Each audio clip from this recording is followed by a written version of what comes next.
Mother's Day is here, hugs, kisses, cheer, gifts, flowers, delight. Mom's Day shine bright, breakfast in bed, pancakes, syrup spread, laughs, love, and fun underneath the sun.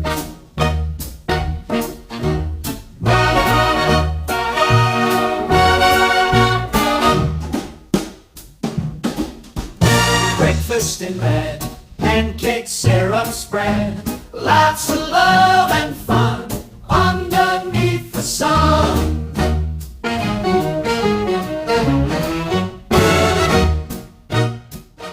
Hi, good afternoon.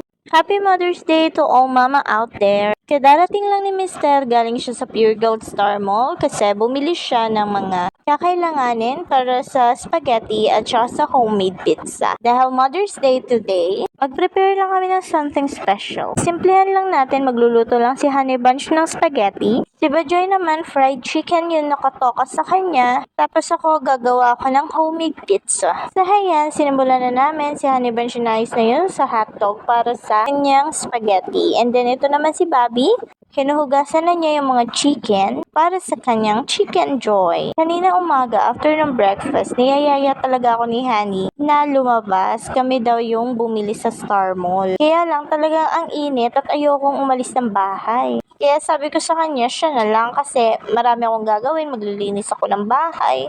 So yun, after kumain, naglinis siya ng bahay, nagwalis siya, nagmop lahat. Ilinis niya talaga lahat habang ako nagvi-video okay. So yun nga guys, kanta-kanta lang ako. Kasi sabi ko, mamaya pa ako maglilinis kasi ang init. Maya-maya natapos na siya. Nilinis niya sa kwarto, sa sala, sa kusina. Tapos tinanong niya ulit ako kung sasama na daw ba ako sa Star Mall para bumili kasi wala na daw akong gagawin dito sa bahay. So yun, natapos na niya yung paglilinis. Pero di pa rin ako sumama kasi ang init. Saka nagtitipid kami. Baka pag sumama ako, imbes na yan lang yung bibili namin, mayroon pang madagdag. Saka alam ko, Mother's Day ngayon, maraming tao sa mall. And yes, tama ako. Kasi sabi ni Honey, ang haba ng pila, lalo na sa Red Ribbon. Anyways, ayan nga, nang dumating na siya, nag-prepare na kami ng aming ihahanda. Simpleng merienda lang kasi dadating si nanay. Busy na kami sa kanya-kanyang toka. Ito, nagpre-prepare na ako ng para sa gagawin kong homemade pizza. 4 na ham lang yung gagamitin ko rito. Tapos nilagay ko na siya sa air fryer para mabilis at para hindi na rin gumamit ng oil.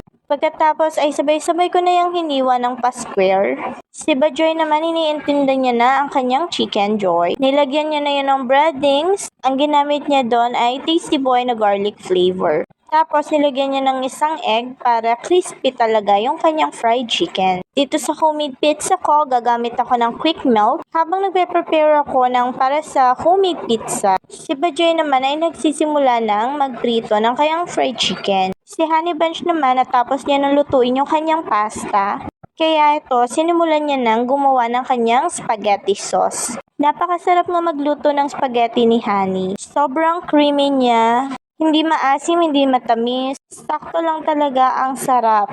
Ayan, sinimulan niya na magisa ng sibuyas, sinuna niya, tapos bawang. Pagkatapos nung maluto yung sibuyas at bawang, nilagay niya na yung giniling. Nang medyo luto na yung giniling, inilagay niya na yung hotdog na hiniwa niya ng paslant. Tapos, tinakpan niya muna ito para malutong-luto. Maya-maya nilagyan niya na ito ng pork cube. Si Bajoy naman sa kabilang lutuan, patuloy ang kanyang pagluluto ng fried chicken. Kapag nga ganitong may simpleng handaan or simpleng celebration, at sa bahay gaganapin like magluluto, nakakatuwa na hindi lang ako yung gagawa. Actually, hindi nga ako yung talagang pagod or busy masyado. Kasi si Mister nandyan, tsaka ang kapatid kong si Bajoy. So, toka-toka kami, divided yung mga gagawin. Diba? Ang saya ng ganun. Tapos yan, maluto na nga yung kanyang hotdog, giniling at yung ginis ng sibuyas at bawang. Hinilagay na ni Mister itong spaghetti sauce, Filipino style, yung kanyang ginamit. 1 kilo lang naman tong lulutuin niya na spaghetti. Kasi kami-kami lang naman. Buti na nga lang Mother's Day is walang pasok si Habi. Kaya hayan, may time kami magluto. Kesa kumain sa labas, dito mas tipid at mas espesyal. Kasi the best itong spaghetti ni Honey. So yan guys, na mailagay niya na yung spaghetti sauce. Naglagay din siya ng tomato sauce at saka ng konting UFC ketchup. At isa sa mga nagpabalanse ng lasa nitong spaghetti sauce ni Honey, naglagay siya dito ng pineapple juice. Kaya pala tamang-tama lang yung timpla ng spaghetti sauce niya. At napaka-creamy kasi nilagyan niya pala ito ng all-purpose cream. Napaka-espesyal naman po pala talaga ng spaghetti ni Hubby. Kaya na malagay niya na itong all-purpose cream, hinalo niya lang ito ng mabuti.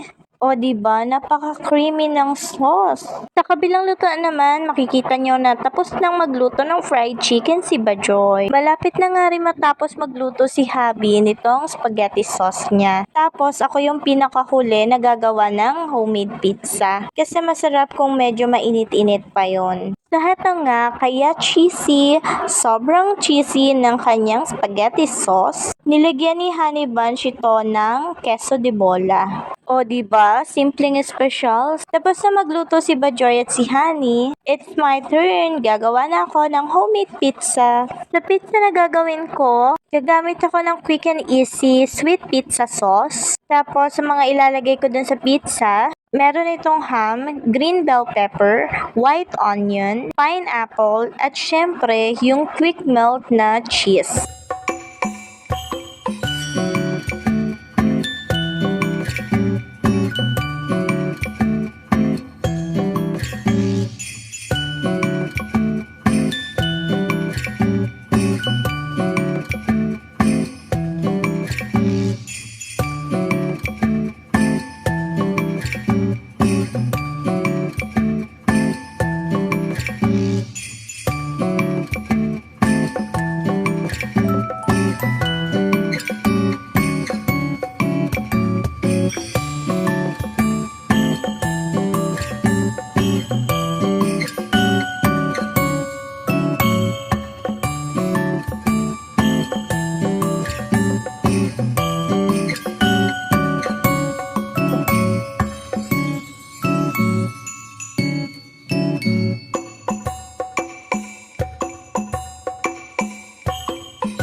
Tunay na ikaw ay isang